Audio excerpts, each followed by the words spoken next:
En la cadena SER, Hora 25, con Aimar Bretos.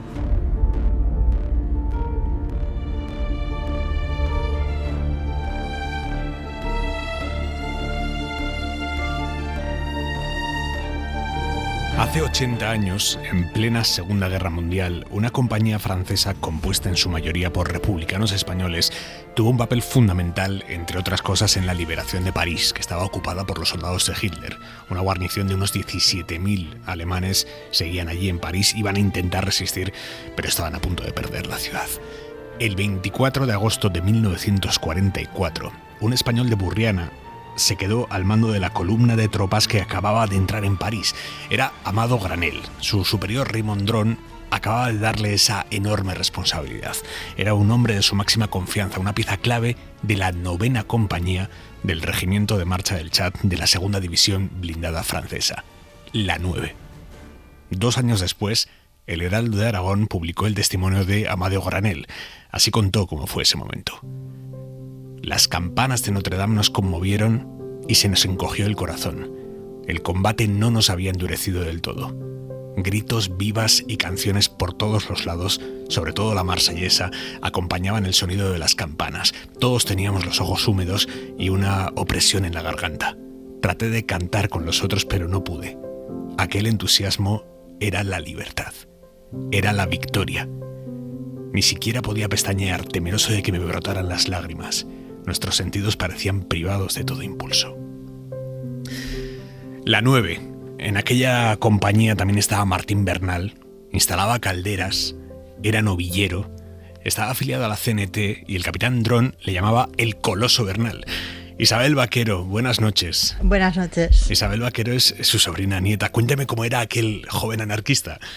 Pues era un coloso, como bien has dicho. Martín, para la época en la que vivió, era un hombre bastante alto. Yo creo que andaba por el 1,88 o una cosa así. Y era, sobre todo, una buena persona, una muy buena persona. ¿Cómo acabó en la 9?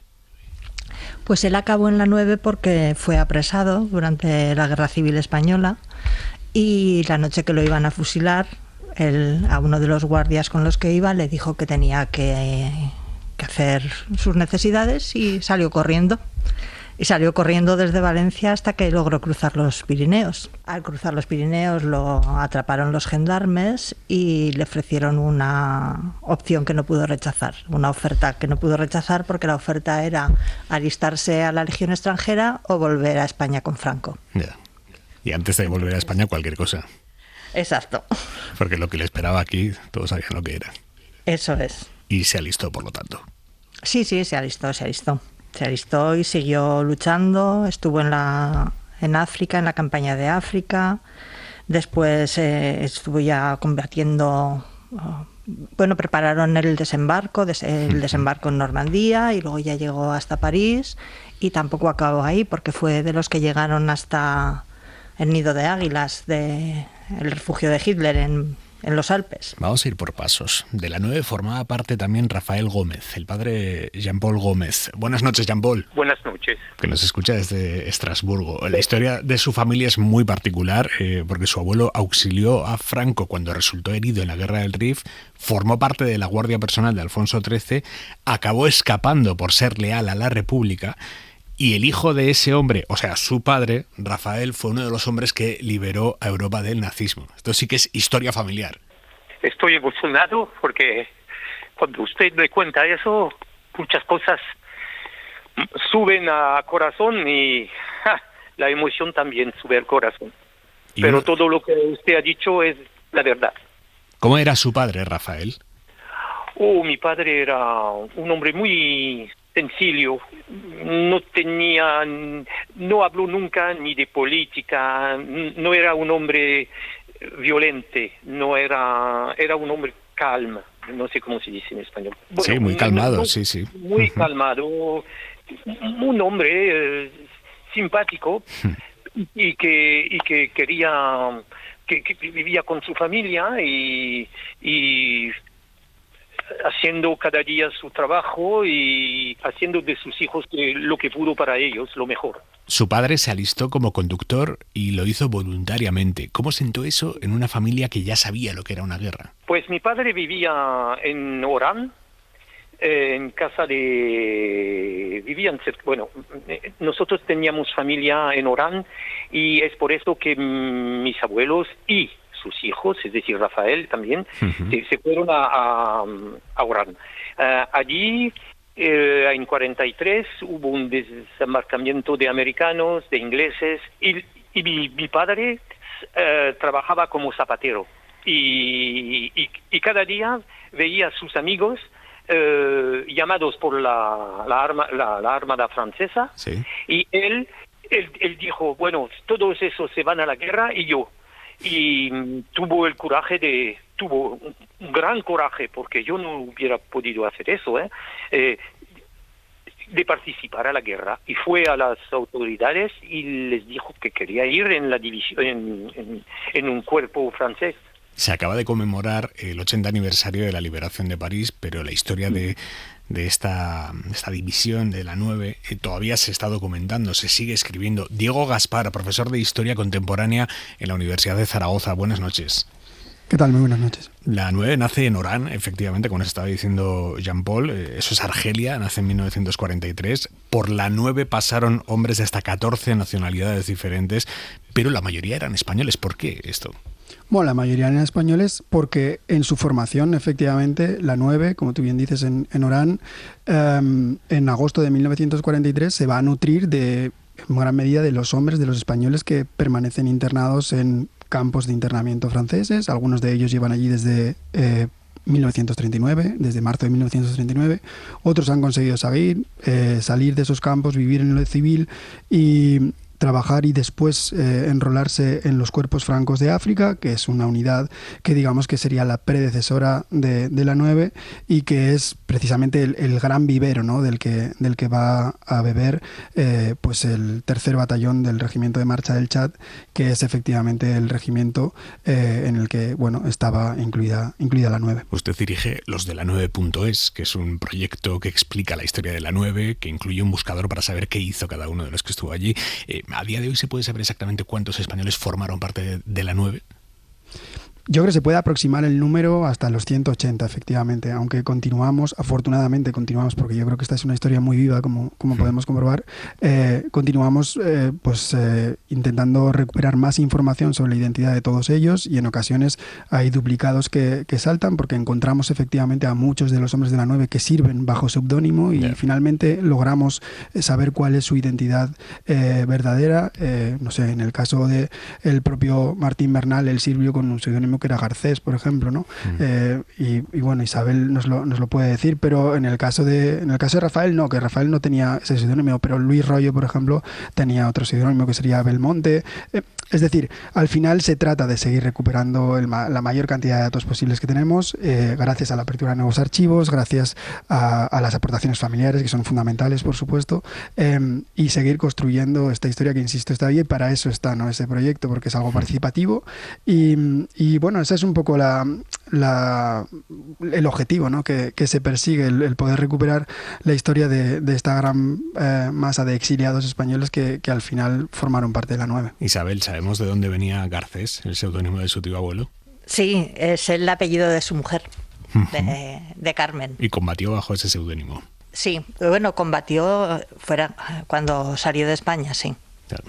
Digo, es una compañía en la que había desde electricistas a peluqueros, gente de muchísimas profesiones distintas, pero había mucho mecánico. Muchos decían que eran mecánicos. ¿Esto por qué? Es fantástico el hecho de poder ver, sobre todo de poder analizar de forma comparada las profesiones que ellos declaran, porque cuando ellos van a alistarse tienen que declarar una profesión. Contamos que esto es importante, o sea, que declaran la profesión en ese momento. En ese momento. No quiero decir que sea su profesión, quiero decir que es la profesión que declaran cuando se van a alistar. Entonces, claro, muchos de ellos dicen que trabajan en la construcción, en la metalurgia. Hay un 15% de los españoles, más de un 15%, que nos dice que son conductores y mecánicos. Más de un 13% que nos dice que participan del sector servicios, podríamos decir, ¿no?, que se ocupan, declaran profesiones como camareros, peluqueros, hay muchísimos, sastres, artesanos, ¿no? Entonces, bueno, la teoría que tenemos, o la teoría que manejo, es que efectivamente se declaran esas profesiones buscando un tipo de protección, es decir, de poder servir en una infantería blindada o en una infantería motorizada al mando de, pues como decía Rafael, ¿no? Conduciendo un camión, ¿no? O al mando, en este caso, de un half-track, ¿no? De un semi-oruga, que son los vehículos característicos de la 9. O sea, que uno siempre iba a estar más seguro dentro de un tanque. Eso es lo que parece, al menos más seguro que siendo la infantería de a pie, aunque luego es cierto que muchos de ellos sirven en estos vehículos porque es infantería transportada, pero efectivamente bajan de esos vehículos hablando de los vehículos, es curiosísimo, o sea, hasta tal punto llegaba semejante presencia de españoles en la 9 que los vehículos de la 9 tenían nombres españoles. Por supuesto, porque no es casual tampoco, es que la gran presencia de la 9, de españoles en la 9, se produce precisamente al inicio, en la creación de la compañía. Luego, conforme la guerra va avanzando, las bajas, los muertos, evidentemente generan que esos españoles vayan siendo sustituidos por soldados franceses y de alguna forma esa naturaleza o ese acento español se va difuminando, ¿no? Tendiendo a un acento francés un poco más marcado. Pero claro, cuando se ponen los nombres a los vehículos, es decir, en el momento en el que se crea la compañía, son los propios integrantes de los vehículos, de esas secciones de combate, los que les ponen nombre. Y les ponen nombre, pues normalmente en relación con la guerra civil. También había nombres franceses. Encontramos el Libération o encontramos el Résistance, que es precisamente el nombre, es el half-track en el que Garcés va a descender los Campos Elíseos, ¿no? Sí. Isabel, tu tío, va a descender los Campos Elíseos ese día en ese carro. Sí, además se le distingue muy bien porque es el más alto de todos, lleva una gorra de estas oscuras en vez de las de plato. Sí, se le ve ahí muy bien en esa foto que todos tenemos presente del desfile de los Campos Elíseos, se le ve muy bien, muy bien. Es verdad que en ese desfile intentaron desfilar con una bandera republicana, pero se le hicieron quitar. Miren lo que nos contaba Luis Royo Ibáñez aquí en la SER, uno de los supervivientes, en 2011, en el programa Vivir, que son 2 días, con Monse Domínguez, sobre esa bandera republicana. Una bandera republicana grande así, que la pusimos en el coche. Todos, cuando entramos en París la llevábamos, pero nos la hicieron quitar. ¿Ah, sí? Sí, porque Diego. es español. Bueno, yo sobre esto hay muchas teorías, ¿no? Sí. Porque sobre todo sobre la 9 hay mucha gente que ha trabajado, ¿no? Empezando por Evelyn Mesquida y siguiendo por Robert Cole, es gente que lleva muchos años trabajando. Y precisamente Robert, en uno de sus últimos estudios, hablaba precisamente sobre la presencia de banderas republicanas en ese desfile, ¿no? Y efectivamente estamos en la teoría de que salen del desfile oficial como tal, pero sigue habiendo una presencia importante de banderas republicanas entre el público. Yeah. ¿Cómo fue la relación de Dron, el francés que estuvo al frente de la 9, con los españoles? Yo creo que es una relación muy particular, pero creo que es una relación de amor total hacia los españoles. Y lo creo firmemente. Creo que tiene sus reservas en un inicio, porque a veces, incluso en sus propios escritos, habla de ellos como jóvenes indisciplinados, etcétera. Pero eso normalmente lo hace recuperando los primeros momentos en los que él está al mando de estos hombres, en los que hay cierta desconfianza. No olvidemos que habían sido percibidos por esa Tercera República Francesa ya como rojos e indeseables, etcétera, etcétera. O sea, que venían con esa carta de presentación que quizás podía crear determinadas reticencias, ¿no? A la hora de poder mandarlos, pero finalmente cuando se enfrenta a ellos, a su mando, al final acaba comprendiendo que son hombres nobles, que tienen una experiencia militar que es fundamental y de la cual evidentemente se va a poner de relieve, ¿no? Y sobre todo en sus notas personales, pues encontramos efectivamente cómo alaba efectivamente el arrojo o la dedicación o la seriedad que tenían muchísimos de ellos. Esto no quiere decir que todo el grupo sea igual. Tienen coraje, gran experiencia de combate, visión de conjunto y resistencia. Efectivamente. Y insisto, no quiere decir que todo el grupo sea igual. Es decir, Dron primero y después el capitán Deon, que es quien le va a relevar en el mando de la 9 cuando él sea ascendido a jefe de batallón, tienen anotaciones personales sobre, mayor, menor grado de estar de acuerdo, ¿no? Con unos o con otros, con las decisiones o con el comportamiento de algunos de los soldados. no nos olvidemos, son personas, son individuos, evidentemente, pero en conjunto vamos, el comportamiento es intachable. De hecho, así lo demuestran también sus expedientes disciplinarios. No hay ningún español que formase parte de la 9 que tenga un tribunal militar por causa grave. O sea, tienen tribunales militares y los vemos porque han faltado a revista, porque generalmente porque se han retrasado en reincorporarse de un permiso, pero no por una violación, por ejemplo, o por... no. Jean-Paul, Isabel, ¿qué les contaron sus familiares de la liberación de París? ¿Qué recuerdos tenían ellos de esa liberación de la que se cumplen ahora 80 años? Isabel. Martín, a mí al menos lo que me contaba siempre, él recordaba a las mujeres que se le echaban encima, también porque él era un seductor y era el típico chulín de entonces, alto, guapo y bueno, español. Y español. Él siempre contaba eso, que se les tiraban encima y que él les contaba que era español y torero. Le gustaba mucho presumir de eso. Pero ¿y era torero de verdad? Sí, eso es verdad. Jean-Paul, ¿y su padre qué recuerdos tenía de la liberación de París? Pues cuando llegaron en París, el día antes de entrar en París, Dron hizo una reunión con los de la 9 y partieron el asunto en dos partes. Una parte tenía que ir al central telefónico y otra parte de la 9 a la plaza de la mairie, es decir, al centro de París. Mi padre formaba parte del conjunto que iba al alcalde en el centro, en el centro.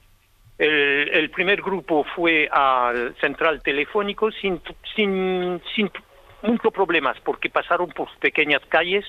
Tenían delante de este conjunto militar, tenían un hombre que vivía en París antes de la guerra y que era chofer de taxi. Y fueron hasta el central sin ser atacados ni nada, o poco. Y cuando llegaron al central, allí, bueno, eso se lo digo como neutralizaron los alemanes. Y desde luego del central comunicaron con Leclerc y le dijeron que el central ya está cogido. Y cuando el central fue cogido, ya los alemanes no tenían posibilidad de comunicar entre ellos. El segundo grupo, donde mi padre formaba parte, llegaron a la mairie y allí se instalaron. Las campanas comenzaron a tocar. Bajaron la bandera nazi y subieron la bandera francesa y la bandera española. Bueno, es lo que yo sé del primer día cuando la 9 entraron en París. Eso lo sé de parte de mi padre. Y después se quedaron allí hasta la noche, hasta la rendición que fue hecha por el principal alemán y que rendición que se hizo Granel estando era testigo de la rendición de los alemanes. Digo, ¿por qué fue tan importante el papel de Granel? El papel de Granel es muy importante porque es el hombre de confianza de Dron. Es decir, tú has empezado, ¿no?, en la introducción, efectivamente, subrayando la importancia que tiene que alguien como Dron, que se va a internar dentro del ayuntamiento para hablar en ese momento con el jefe de las fuerzas francesas del interior, que es Rolf Tanguy, que había participado además como brigadista en la Guerra Civil Española, deje al mando de las tropas que acaban de llegar, la avanzadilla de las tropas aliadas que acaba de alcanzar París, deje al mando a Granel. O sea, tenemos que tener en cuenta qué grado de confianza puede tener, ¿no? Es su teniente al mando, su segundo de a bordo, ¿no? Esa es la figura de Granel. Y además es una figura que tenemos que entender que sirve también como elemento aglutinador de la compañía. Es un español. Yeah. No es otro mando francés, no. Es que el segundo de la compañía es español. Y evidentemente tiene que tener una importancia capital. ¿Por qué? Porque el 85% de la compañía es española. Porque el resto son franceses. Pero es que en ese momento, en París, cuando llegan el 24 por la noche, ¿vale?, las tropas que llegan, evidentemente hay un buen número de ellas que son españoles, y a la mañana siguiente, cuando llega el resto de la división y cuando llega el resto de la 9, porque había una parte de la 9 que se había quedado fuera, ¿no?, intentando sacar de combate a un cañón del 88 en alemán en la Croix de Berny, la primera sección, bueno, pues es que los hombres que forman parte de la 9 ahí son españoles y tener a un español al mando es absolutamente fundamental. Claro, luego lo que sucede es que ese español tampoco se borra, quiero decir, permanece con ellos durante toda la campaña, no solo en París, no solo después de París, sino que permanece con ellos hasta que finalmente en noviembre del año 44 es relevado de su cargo. ¿Por qué? Pues porque se coloca un capitán francés como segundo, que es el capitán de Castellane, y él es trasladado al Estado Mayor del regimiento, que es donde va a continuar sirviendo hasta que sea desmovilizado, fíjate, en enero del año 46, que es en ese momento en el que Granell va a acabar esa vida en armas que había comenzado en 1936, 10 años de servicio. Después de París llegan los meses más sangrientos para la 9. Bueno, hay 8 meses después de la liberación de París, que son los que realmente separan, ¿no?, esa liberación de París de la victoria aliada en Europa, que es a comienzos de mayo del año 45, que son el periodo más sangriento, sin duda, que sufre la compañía. O sea, para que nos hagamos una idea, entre septiembre del 44 y enero del 45 se van a concentrar más del 75% de las muertes que va a sufrir la compañía, ¿no?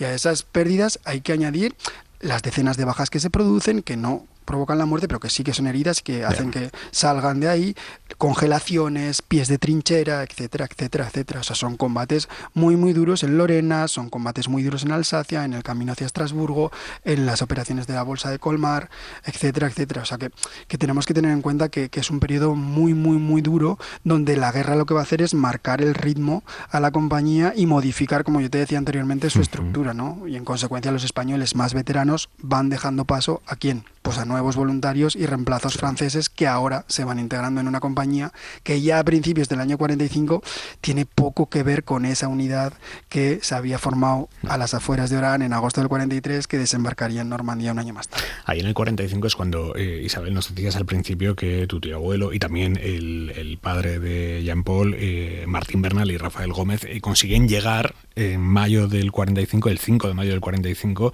hasta Berchtesgaden, que allí estaba la casa que le regaló el partido nazi a Hitler, el nido del águila. Isabel, ¿cómo vivió tu tío abuelo ese momento? Pues él, como ya te he comentado, era muy socarrón y él siempre contaba que los compañeros, pues uno se llevó el ajedrez, otro se llevó unas sábanas, y a él le gustaba contar que él lo que hizo fue orinarse en el sillón de Hitler. Era una pequeña venganza. ¿Y crees que es verdad? Oh, sí, me lo creo absolutamente. España no participó en la Segunda Guerra Mundial, pero habían caído Hitler, Mussolini. Los miembros de la 9 confiaban en que los países aliados hicieran algo por derrocar a Franco. Isabel, ¿su tío abuelo cómo lo veía? Yo creo que él siguió luchando pensando que después iban a volver a España a intentar liberar también porque él había dejado aquí a su familia. Su idea siempre fue que después iban a volver a derrotar a Franco, cosa que no sucedió. ¿Y cuando vieron que eso no fue así? ¿Cómo se sintieron? ¿Cómo lo vivieron ellos? Bueno, pues supongo que mucha decepción. Martín ya no volvió a vivir en España. Martín ya se estableció en París, muy cerca de París, en un barrio que se llama Choisy-le-Roi, y él ya se quedó allí. Volvió pues cuando falleció Franco, pero volvía a los veranos a visitar a la familia y poco más. Hubo que esperar hasta el 94 para que Mitterrand y Felipe González homenajearan de forma conjunta a los y las resistentes españoles que contribuyeron a la liberación de Francia. Pero fue un homenaje, digamos, genérico. No hubo un homenaje específico, ¿no?, entonces a la 9. Digo, no sé si hubo un intento por parte de Francia de diluir el papel de la 9. Yo ni siquiera hablaría del papel solamente de la 9, quizás hablaríamos del papel de todos los extranjeros y efectivamente que participan en la resistencia, y en ese pues en ese conjunto, ¿no?, aparecen los españoles y evidentemente aparecen los españoles de la 9. ¿Qué es lo que sucede? Claro, París, esos adoquines tienen un peso específico en la historia muy muy importante. Entonces, lo que sucede en París no es algo baladí. Claro, el hecho de que De Gaulle pronunciase esas palabras el propio día 25 de agosto diciendo que la liberación de París la habían hecho o se había completado gracias al concurso de los ejércitos franceses, de los propios parisinos, en realidad lo que hacía era poner la piedra angular, ¿no?, la primera piedra de una construcción que sería la de, bueno, intentar subrayar la importancia de los franceses en su propia liberación a través de, bueno, pues disminuir lo que había sido el fenómeno colaboracionista y evidentemente crear una construcción positiva en torno al mito resistente. ¿Qué es lo que hay? Bueno, en esa construcción los españoles no entran, la 9 no entra, evidentemente los extranjeros no entran, pero es que los soldados coloniales tampoco, y es que las mujeres tampoco entraban. Quiero decir que tuvieron que pasar muchos años, de hecho hasta finales de los años 60, principios de los años 70, para que más de una de estas construcciones, ¿no?, al final saltasen por los aires y se empieza a rascar, ¿no? Y se empieza a ver que la historia había sido diferente, y a partir de ese momento es cuando evidentemente otros actores que hasta ese momento habían sido secundarios, como pueden ser los españoles, como pueden ser las mujeres, los soldados coloniales, empezaron a tomar protagonismo y empezaron a entrar en esa cuenta principal de la liberación. Para los españoles de la 9, yo creo que el momento crucial llega en el año 2004 y muy especialmente a partir del año 2008. Yo creo que el libro de Evelyn Mesquida, anteriormente hay otras publicaciones que ya había firmado, pero creo que la 9, el libro de Evelyn Mesquida, que publica en 2008 en Ediciones B, yo creo que parte la baraja. Es decir, creo que es un punto y aparte, es una obra en la que muchos nos hemos inspirado, que recoge el testimonio de muchos de estos hombres y que sirvió sobre todo para rescatar la memoria. Se generó pues lo que vemos, ¿no?, una inercia que todavía continúa, ¿no?, y que afortunadamente nos hace ser conscientes de cuál ha sido la historia, de cuál es la memoria de estos hombres, y que podamos seguir cultivando y podamos seguir conociendo más y más sobre todos ellos. Jean-Paul, Isabel, se lo pregunto a ambos, ¿sienten que se ha hecho justicia ya con sus familiares de alguna manera? Jean-Paul. Sí, yo creo que la historia ha hecho justicia. Mucho trabajo de la parte de Evelyn Mesquida, quien tuvo la paciencia, el coraje y la tenacidad de comprender que ahí había una injusticia, y mi padre se fue con la idea que lo que hicieron hoy día ya se podía hablar de esto, y con respeto y sin olvido. Isabel. Bueno, yo creo que se ha hecho justicia, pero poco y tarde. Martín, por ejemplo, recibió la Legión de Honor en el 87. Ya habían pasado pues 40 años. Un poco tarde fue. Después, pues muy bien, sí, una placa, unos jardines. En Madrid otros jardines, un poco, tampoco en el centro, pero no lo hemos puesto muy por donde pasa mucha gente. Yo fui a verlos, la última vez que fui a Madrid, fui a verlos, y tampoco es que sea una cosa en la Gran Vía. Yeah. Pero bueno, en Zaragoza en el año 2020 se les nombró hijos predilectos a los 3 zaragozanos, que si me permites quiero tener un recuerdo también para Antonio Navarro y José Borras, que junto con Martín fueron los 3 zaragozanos que estuvieron en la 9. Isabel Vaquero, Jean-Paul Gómez, muchísimas gracias por acompañarnos esta noche en Hora 25. A ti por acordarte de ellos. Y Diego Gaspar, por cierto, comisario de una exposición que se va a inaugurar este año en Madrid para rendir homenaje a la 9. ¿Cuándo está la lista, Diego? Estamos a finales de noviembre, estaremos inaugurando en los Jardines del Moro, ahí en el Palacio Real. Ahí estaremos. Diego Gaspar, profesor de Historia Contemporánea de la Universidad de Zaragoza, muchísimas gracias y buenas noches. Gracias a ti.